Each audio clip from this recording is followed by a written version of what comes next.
I'm Dr. Elaine Harper, but most just call me Elaine these days. After decades of saving lives, I now shuffle papers at a local hospital and consult the occasional greenhorn doctor. But today's not about any of that. Today, I'm preparing to meet Sarah, my son Michael's fiancée. While my usual place is being renovated, I'm holed up in this small, unassuming rental. It's nothing fancy, but it's cozy enough for a temporary spot. I decided to whip up my famous apple pie. Nothing wins people over like a homemade pie, right? The doorbell rang just as I pulled the pie out of the oven. Wiping my hands on my apron, I headed over to open the door. There stood Michael, looking as handsome as ever, and beside him, Sarah. She was as pretty as Michael had described, with a look about her that was both striking and, somehow, calculating. "Mom, this is Sarah," Michael introduced, his voice filled with pride. "Nice to meet you, Elaine," Sarah said, offering a hand that felt a bit too stiff. "Please, come in. I hope you're hungry. Pie's just out of the oven," I smiled, stepping aside to let them in. Sarah stepped inside, her eyes quickly scanning the modest living room and kitchen combo. I caught that little furrow in her brow as she took it all in, the second-hand furniture, the outdated kitchen cabinets, and the plain walls desperately in need of a paint job. "It's cozy," she finally said, a polite smile not quite reaching her eyes. "So, Elaine, Michael tells me you work at the hospital? What do you do there?" "Oh, just some administrative work these days," I replied, brushing off the real weight of my career. "No need to throw my achievements around." Michael shot me a surprised look. "Mom, why don't you tell her about?" I cut him off with a quick wink and began slicing the pie. "Never mind that. Let's have some pie. You'll love it, Sarah. It's my special recipe." As we sat down, Sarah seemed more interested in probing than eating. "So, how did you manage to send Michael to private schools and all? It must have been tough on just a hospital admin's salary." The question caught me off guard. It was too direct, too prying, and it irked me a bit. I steadied my voice. "Well, I had some help from my parents, a little nest egg they left me." I could tell she was sizing me up, trying to piece together how someone with a simple job had a son with such an upscale upbringing. Her questions felt more like an interrogation, each one delivered with a sharpness that was slightly disguised under a veneer of politeness. Michael, bless his heart, seemed oblivious to the tension. "Sarah's been great with all the tech support at her job. You should see her in action, Mom." "That's impressive," I said, turning to Sarah with a genuine interest now. "Technology really is the future, isn't it?" "It is. And it's so rewarding to be on the cutting edge, to be involved in something that really makes a difference," Sarah replied, her tone a mix of pride and something else I couldn't quite place. We continued to chat over pie, the conversation meandering from Michael's job to their wedding plans. I did my best to make Sarah feel welcome, despite the rocky start. As they left later that evening, Michael hugged me tight, but Sarah's goodbye was cool, her smile a practiced curve that didn't quite warm her eyes. As I washed the dishes, I made a mental note to keep a closer eye on things.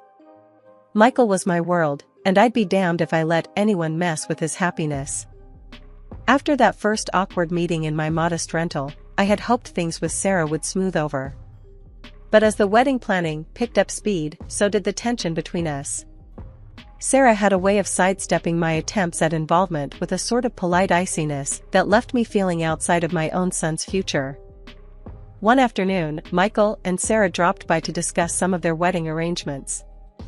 I had made some coffee and set out a few snacks, trying to make the atmosphere as welcoming as possible. "Mom, we were thinking of picking a venue by the lake. What do you think?" Michael asked, spreading some venue photos across the coffee table. Before I could answer, Sarah chimed in. "Oh, Elaine, it's a bit out of the city. I'm not sure if some of our guests would appreciate the distance. We're thinking more of a downtown spot, right, Mike?" Her tone was casual, but her words cut me off before I could even weigh in. I tried to keep my voice even. "The lake sounds lovely, Michael. It'd make for beautiful photos, and a bit of a drive never hurt anyone. Sarah laughed, a high, tinkling sound that grated on my nerves. Oh, but you know, traffic can be such a headache. And we wouldn't want our guests spending half the day on the road. I bit my tongue on a sharper reply, instead forcing a smile. Well, downtown is nice too. Plenty of great places there. Michael looked between us, picking up on the tension but not commenting on it. He always hated conflict, especially between the people he loved. Right, well, Sarah's been looking into some great downtown venues. Haven't you, babe? He said, giving Sarah a supportive smile. Absolutely, she replied, flipping her hair over her shoulder. And Elaine, we were also thinking of a modern theme for the wedding, very sleek, very elegant. I assume you'd prefer something more traditional? Her glance flicked over my dated coffee mugs and worn tablecloth, her words dripping with unsaid judgment. I clenched my jaw, feeling the sting. I like modern just fine, I said. The important thing is that you two are happy with it. That's sweet of you, Sarah said, her smile tight. We're just aiming for something a bit more current. It's all about the image, after all. As they continued to discuss details, I found myself nodding along, but my mind was elsewhere. Sarah's every word seemed designed to edge me out, to underline how little she valued my input or presence. After they left, the silence in my apartment felt heavy. I was used to being alone, but this felt different. This was isolation within my own family, a door being softly but firmly closed in my face. I poured myself a glass of wine and sat at the window, watching the streetlights flicker on. My heart was heavy with a mother's worry. I had always been the one Michael turned to, the one who helped him navigate life's choppy waters. Now, it seemed, Sarah was steering the ship, and she was taking him in a direction I wasn't sure I was welcome. Just have to watch and wait, I muttered to myself, taking a sip. But I'm not out of this game yet. Not by a long shot. It was Michael's birthday, and despite the cold chill in our relationship, I wasn't going to miss my only son's celebration.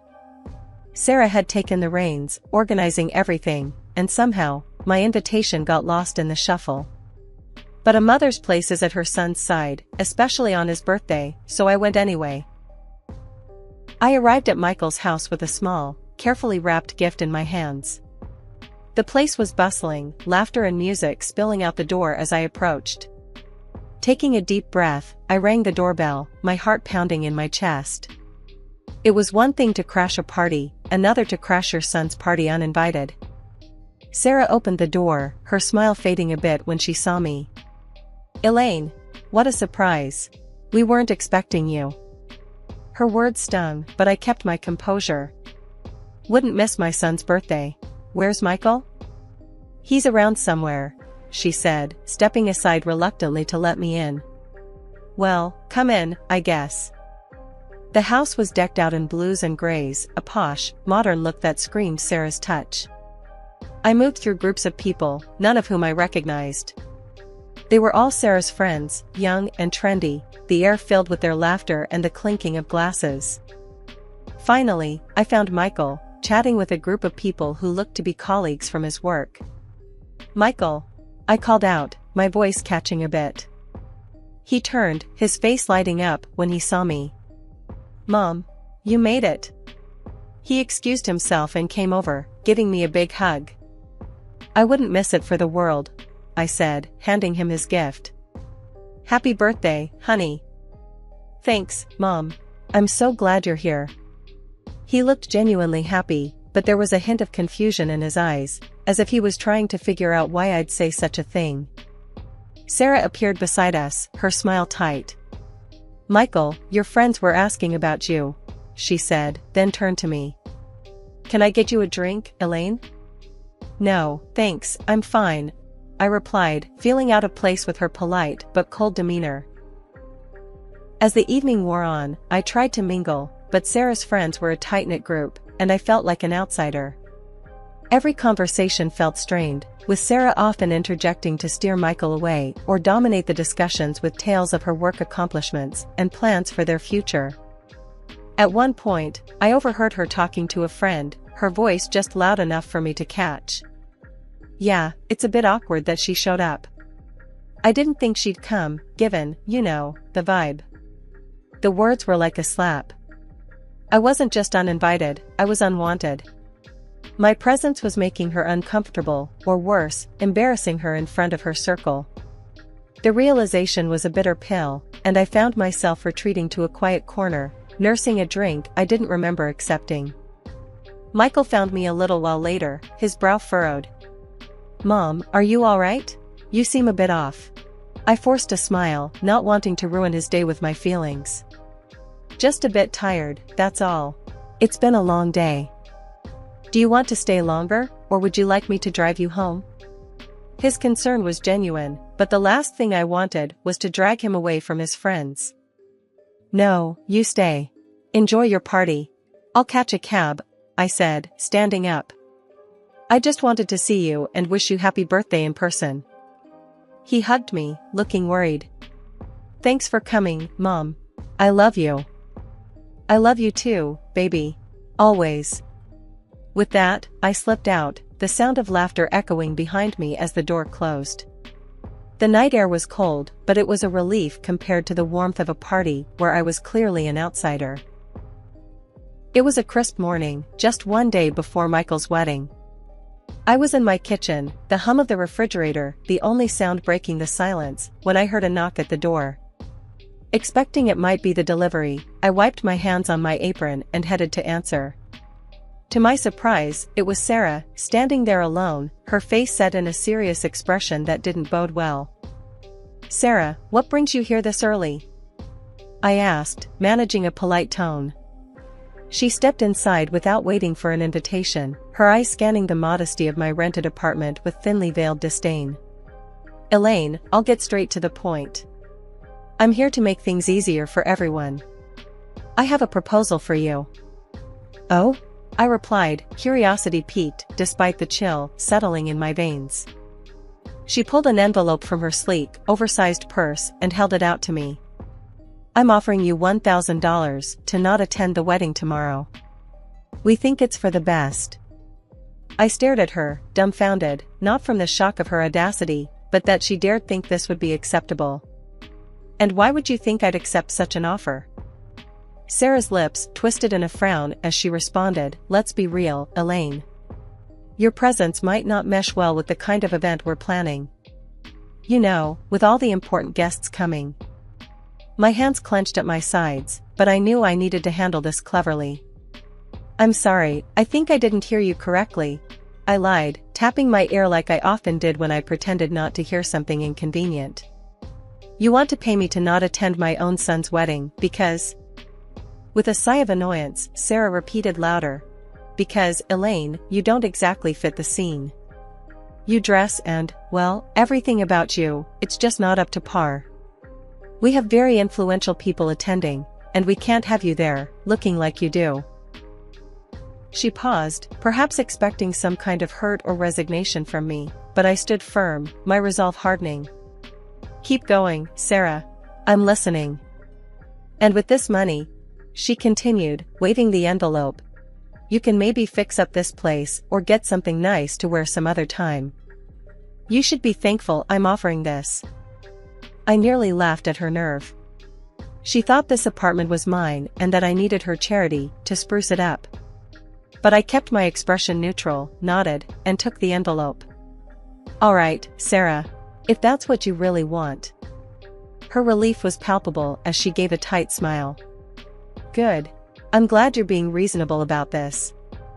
After she left, I closed the door gently behind her, my hands trembling with a cocktail of anger and adrenaline. I took out my phone and stopped the recording. Her words, clear and unmistakably cruel, had been captured in full. I picked up my phone and dialed Michael, my voice urgent yet clear. "Michael, can you come over right now? It's important. We need to talk about something serious." "Sure, Mom, I'll be there as soon as I can." "Is everything okay?" His voice was filled with concern, and I could tell he sensed the gravity in my tone. "Just come, we'll talk when you get here." When Michael arrived, he looked worried. He barely sat down before I said, "Listen to this," and played the recording of Sarah's proposition. The color drained from his face as he listened, his expression morphing into one of shock and hurt. "Mom, I'm so sorry you had to hear that. I can't believe she'd say those things," he stammered once the recording ended. "The wedding is tomorrow, Michael. What do you want to do?" I asked, my voice soft but firm, needing him to make the next move. He ran his hands through his hair, a sign of his frustration and confusion. "I want to confront her, tell her it's over, and cancel the wedding. I can't marry someone capable of this." I held up a hand, stopping him. "If you do that now, everyone will see you as the bad guy, and she'll play the victim. We can't let her narrative control the story." Michael paused, taking in my words. "So, what do we do?" "We need to show everyone her true colors. Let them see the Sarah I heard on this recording." My voice was calm, but carried the weight of my resolve. He nodded slowly, understanding the plan. "Okay, Mom. I won't say anything to her yet." After Michael left, I made several phone calls to old friends and former patients, people who knew me well and had been part of my life thanks to the surgeries I'd performed over the years. We talked about old times, and I hinted at needing their support, though I didn't dive into specifics over the phone. Sitting back on the couch, I felt a mix of anxiety and determination. Tomorrow would be a significant day, one way or another. I was ready to defend my family's honor and show everyone the kind of person Sarah really was. It wasn't just about stopping a wedding, it was about protecting my son from a life of manipulation and deceit. The wedding day arrived with a mix of nerves and a heavy sense of duty. Today would be a turning point, one way or another. As guests settled into the beautifully decorated hall, whispering excitedly about the day's events, I prepared myself for what was arguably the hardest thing I'd ever had to do. The plan was simple but devastating. Just before Sarah and her father were to make their grand entrance, a video showcasing the couple's journey together was scheduled to play. Instead, I had arranged with the AV technician to play the audio recording of Sarah's cruel proposition. My heart pounded as the moment drew near, knowing all too well the impact of what was about to be heard. As guests chatted and looked forward to the start, I signaled to the technician. The lights dimmed, and instead of the soft opening music of the couple's video, Sarah's voice filled the room, clear and sharp. "I'm offering you $1,000 to not attend the wedding tomorrow. We think it's for the best." You could hear the collective gasp, the murmur of confusion and shock as the guests processed the words. They looked around at each other, disbelief etched on their faces. Just then, the doors opened for what was meant to be Sarah's grand entrance with her father. The timing couldn't have been more poignant. The room fell into an uneasy silence as they walked in, her father unaware of the undercurrents, smiling and waving, while Sarah's smile faltered under the weight of dozens of eyes filled with sudden wariness and judgment. Without missing a beat, as they reached the front, I switched to the second part of my plan. The screen now showed a video montage of testimonials from prominent city figures, colleagues, and patients, all speaking to my years as a dedicated surgeon, the lives I'd saved, and my contributions to the community. The contrast was stark. Here was the proof of the life I had led, one of service and respect, directly countering Sarah's insinuations about my character and status. Sarah stood frozen, her face draining of color as the accolades rolled on. The guests, now completely turned against her, murmured amongst themselves, their expressions ranging from pity to disdain. Sarah's mother, sitting in the front row, had tears streaming down her face, her hands covering her mouth in shock. Sarah looked around helplessly, her earlier composure shattered. She had been exposed, her superficial judgments laid bare before the friends and family she had hoped to impress. As the revealing video ended, a hush fell over the room. It was a heavy silence, thick with the weight of revelations and shattered expectations. My son, Michael, took a deep breath and walked up to the microphone with a solemn expression. The room's attention was fixated on him, every pair of eyes filled with curiosity and concern. "I'm very sorry," Michael began, his voice echoing through the quiet hall, that I didn't see the callousness and arrogance of my bride sooner. He paused, looking over the crowd with a regretful gaze. I am canceling the wedding and I apologize to all of you for the inconvenience. He then turned to look at me, his expression softening. Mom, I'm sorry. Thank you for everything you've done for me.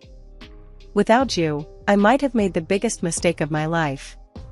His voice cracked slightly, and my heart swelled with both pride and sorrow for what he was enduring. A murmur of support rose from the crowd, and a few guests stood up, applauding him for his courage. I felt a tear slip down my cheek as I watched my son, standing there, embodying the values I'd hoped to instill in him, a man of integrity and strength. At that moment, Sarah, who had been standing off to the side, burst into tears. I didn't know about your mother's background, she sobbed, her voice desperate and pleading. This changes everything. Please, Michael, can we just talk about this? But Michael shook his head, his decision firm. There's nothing left to discuss. It's over, Sarah. Even her own parents looked at her with a mix of shock and indignation, their expressions conveying their disappointment and disbelief at their daughter's actions. They had been caught in the uncomfortable position of witnessing their child's failings laid bare before a room full of guests. Seeing no way to salvage the situation, Sarah's frustration and embarrassment boiled over. This is all your fault, she yelled at me, pointing a trembling finger in my direction. Her voice was raw, laden with emotion. You've ruined everything. With those final words, she turned and ran from the hall, her sobs echoing behind her as the door slammed shut. The room was left in a state of shock, everyone processing the drama that had unfolded so unexpectedly. I moved to Michael's side, putting an arm around him. You did the right thing, I whispered, feeling the weight of the day pressing down on us both. He nodded, wrapping his arm around my shoulders. Thanks, Mom. I couldn't have gotten through this without you. As the guests slowly began to leave, offering quiet words of support or simply a squeeze of the shoulder, I felt a mix of relief and profound sadness. The day had not gone as any of us had envisioned, but truth and honesty had prevailed. Michael was hurt, but he was free from a future that could have been much more painful. After the storm had settled, I wrapped up the renovation of my house. It's beautiful now, a place filled with peace and light, much like the new chapter of my life. 2 years had flown by since that fateful day. Sarah, Michael's ex-fiancée, tried to reach out to me a few times, pleading for reconciliation. But after everything, how could I? I firmly told her no each time. Last I heard, she was fired from her job. Turns out her boss was at the wedding, saw everything, and wasn't too pleased. She moved out of the city afterward, and I don't know where she is now. In the meantime, life moved on in the best ways possible. I retired from my administrative role at the hospital, finally giving myself the break I deserved after years of service. Not long after, Michael met Anna. She's a breath of fresh air, a truly beautiful soul inside and out. They got married last spring, and it was the kind of wedding we'd always dreamed of, full of love, laughter, and genuine happiness. Anna respects me greatly, and our bond is strong. It's a relief and a joy to see Michael so happy and well-matched. Just the other day, over a quiet dinner at my place, Anna mentioned how much she values our relationship. Elaine, I really admire how you handle everything with such grace. I'm so grateful for how welcoming you've been, she said, her sincerity touching my heart. I'm just thrilled to have you in the family, dear. You make my son happy, and that's all I could ever ask for, I replied, my voice thick with emotion.